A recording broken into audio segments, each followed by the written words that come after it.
La plupart des gens pensent que se sentir riche nécessite un salaire plus élevé.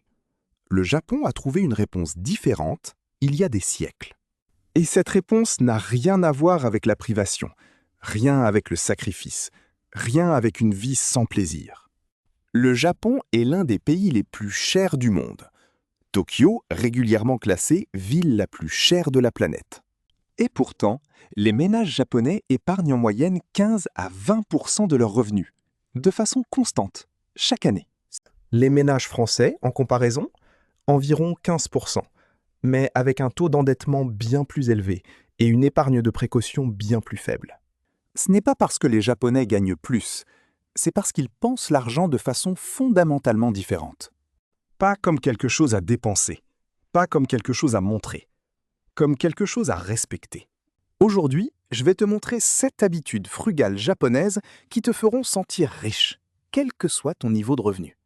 Pas parce que tu gagneras plus, mais parce que tu commenceras à voir ce que tu as d'une façon complètement différente. Et avant la fin de cette vidéo, tu auras au moins une habitude que tu pourras appliquer dès ce soir. Avant d'arriver aux habitudes, il faut comprendre une chose essentielle. Le cerveau occidental définit la richesse par la possession. Le dernier téléphone, la voiture plus grande, l'appartement plus cher. Le cerveau japonais définit la richesse par la paix, la tranquillité de savoir qu'on est à l'abri, la liberté de ne pas avoir à regarder son compte bancaire tous les matins avec anxiété. Ce n'est pas une différence culturelle, c'est une différence psychologique. Et la psychologie, ça se change. Commençons. La première habitude s'appelle kakeibo, prononcé ka-kei-bo. Ça signifie littéralement « livre de compte du foyer », inventé en 1904 par Annie Motoko, la première femme journaliste du Japon. Pas d'application, pas de tableur, un simple carnet, un stylo et du papier. Et voilà pourquoi ça fonctionne là où toutes les autres méthodes échouent. Quand tu tapes tes dépenses ou qu'une application les traque automatiquement, ton cerveau traite ça comme des données abstraites. Quand tu écris à la main, 3,50 € pour un café, 14 € pour quelque chose dont tu n'avais pas besoin, 35 € pour un abonnement que tu avais oublié. L'argent devient réel. Ce n'est plus un chiffre, c'est une décision que tu prends consciemment. Kakeibo a 4 catégories. Premièrement, les besoins. Loyer, courses, transport. Deuxièmement, les envies. Restaurants, vêtements, divertissement.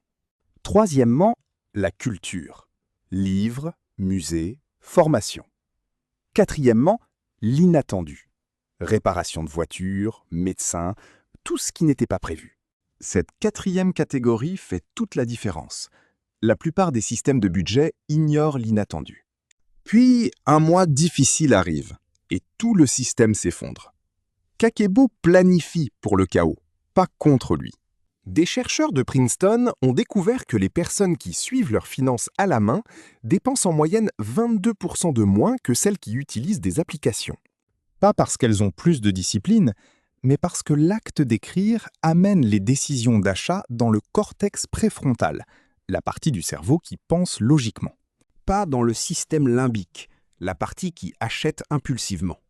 Essaye ça ce soir. Achète un simple carnet. Écris tes 10 dernières dépenses. Regarde ce qui se passe quand les chiffres deviennent des mots. La deuxième habitude est mottainai, un mot japonais sans traduction directe en français. Il signifie approximativement la tristesse face au gaspillage, le regret de jeter quelque chose qui a encore de la valeur. En France, on achète en moyenne 40 à 60 vêtements par an, et on en porte régulièrement moins de 20%. Mottainai, c'est l'opposé de cette façon de penser. Il ne demande pas « qu'est-ce que je peux me permettre d'acheter ?» Il demande « qu'est-ce que j'ai déjà que je peux mieux utiliser ?» Les Japonais réparent les vêtements plutôt que de les jeter, cuisinent avec les restes plutôt que de les gaspiller. Achète des choses de qualité une fois, plutôt que des choses bon marché 3 fois. Ça semble simple, mais fais le calcul. Un bon couteau à 80 € qui dure 20 ans, ou 3 couteaux bon marché à 25 € chacun, remplacés tous les 5 ans. Le couteau bon marché coûte 150 € sur 20 ans. Le bon couteau, 80. Mottainai n'est pas de l'avarice, c'est de l'arithmétique. Voici l'application pratique. Avant d'acheter quelque chose, pose-toi une question. Est-ce que j'ai déjà quelque chose qui remplit la même fonction? Si oui, utilise-le. Sinon, achète le meilleur que tu puisses te permettre. Une fois. La troisième habitude, la règle des 10 jours. Les Japonais l'appellent parfois la période de refroidissement. Avant de faire un achat non essentiel, ils attendent 10 jours. Pas parce qu'ils n'ont pas l'argent, mais parce qu'ils comprennent comment fonctionne le cerveau. Les impulsions d'achat ont une demi-vie biologique d'environ 72 heures. Le sentiment d'urgence, il faut que j'ai ça maintenant, est une émotion, pas une information. Et les émotions passent. En 10 jours, l'émotion s'est dissipée. Tu peux maintenant décider avec lucidité. Des études montrent que les personnes qui introduisent une période d'attente avant les achats font en moyenne 30% moins d'achats impulsifs. Et parmi les achats qu'ils font quand même, ils en regrettent 90% de moins. Essaye ça cette semaine. Note chaque envie d'achat dans une liste, avec la date. Dans 10 jours, reviens sur cette liste. Tu seras surpris du nombre de choses que tu as complètement oubliées. Et combien ça te soulage. La quatrième habitude est Ichiju Sansai. En français, une soupe, 3 accompagnements. C'est le principe traditionnel japonais du repas. Un bol de soupe, 3 petits accompagnements, une portion de riz. Ça ressemble à une restriction, mais vois-le autrement. Le ménage français moyen dépense environ 400 à 500 € par mois en alimentation. Les familles japonaises de taille comparable, souvent bien moins. Pas parce que les aliments japonais sont moins chers, ils sont souvent plus chers, mais parce que le principe du repas élimine structurellement le gaspillage. Petite portion, ingrédients frais, peu de transformation, peu de déchets. Voici la version française qui fonctionne aujourd'hui. Planifie 3 repas par semaine autour d'un ingrédient de base. Poulet le lundi, soupe de poulet le mardi, salade de poulet le mercredi. 0 gaspillage. 3 repas. Un seul achat. Le gaspillage alimentaire coûte au ménage français moyen plus de 300 € par an. Ichiju Sansai, adapté à ta vie, pourrait réduire ce chiffre de moitié, sans te priver une seule fois de quelque chose que tu veux vraiment. La cinquième habitude, le paiement en espèces. En japonais, Genkin Shugi, la doctrine du cash. Le Japon est l'un des pays les plus attachés aux espèces du monde. Plus de 80% des transactions encore en cash. Il y a une raison à ça, profondément ancrée dans l'économie comportementale. Quand tu payes par carte ou en sans contact, tu actives seulement la partie abstraite de ton cerveau. Quand tu sors des billets de ta poche et que tu les donnes, tu actives la même douleur neuronale que lors d'une perte physique. Des chercheurs du MIT ont appelé ça l'effet de couplage, le lien entre le paiement et la douleur. Avec la carte, ce couplage est presque nul. Avec les espèces, il est réel. Le résultat, les personnes dépensent en moyenne 12 à 18% de plus par carte qu'en espèces, pour des achats identiques. Essaye ça pendant 1 mois. Retire le lundi une somme fixe en espèces. Quand c'est parti, c'est parti. Pas de vérification de l'application bancaire. Pas de « je peux encore légèrement dépasser ». Juste ce qui est dans ta poche. Après 4 semaines, tu sauras ce que tu dépenses vraiment et ce que tu économises automatiquement. La 6e habitude, Seikatsu Dosen, l'humilité vécue.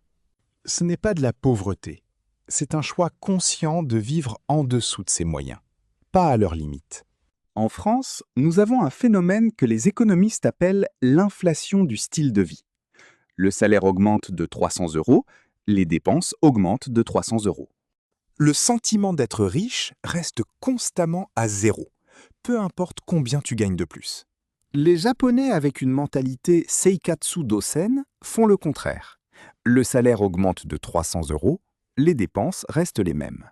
Les 300 € vont en épargne, ou en investissement, ou dans le remboursement des dettes.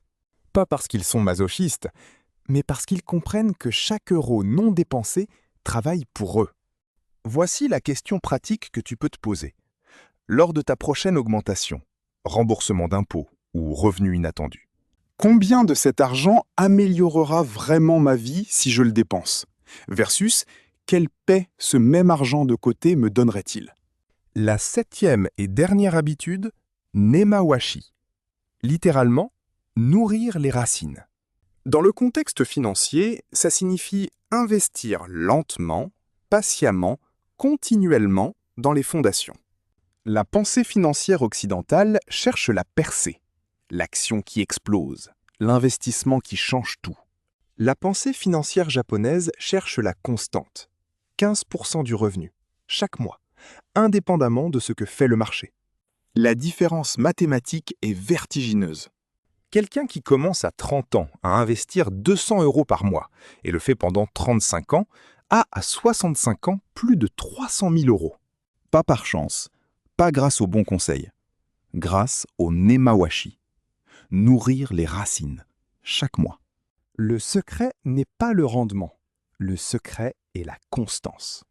Les Japonais appellent aussi ça katashi, la forme. La forme de tes habitudes financières est plus importante que n'importe quelle décision individuelle. Alors, 7 habitudes frugales japonaises. Kakeibo, mottainai, la règle des 10 jours, Ichiju Sansai, Genkin Shugi, Seikatsu Dosen, Nemawashi. Chacune ne te coûte rien. Pas d'application, pas de formation, pas de conseiller. Juste un changement dans la façon dont tu penses à l'argent. Se sentir riche ne signifie pas avoir le dernier modèle. Ça signifie savoir que l'essentiel est sécurisé. Ça signifie se réveiller sans cette sensation sourde que quelque chose manque.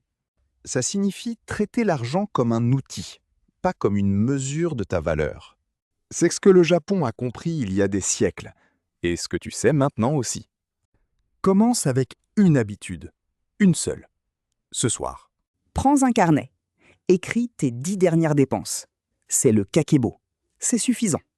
Si cette vidéo a changé ta façon de voir l'argent, abonne-toi à la chaîne. Si cette vidéo a changé ta façon de voir l'argent, abonne-toi à la chaîne. Un trait, une idée, une vie meilleure.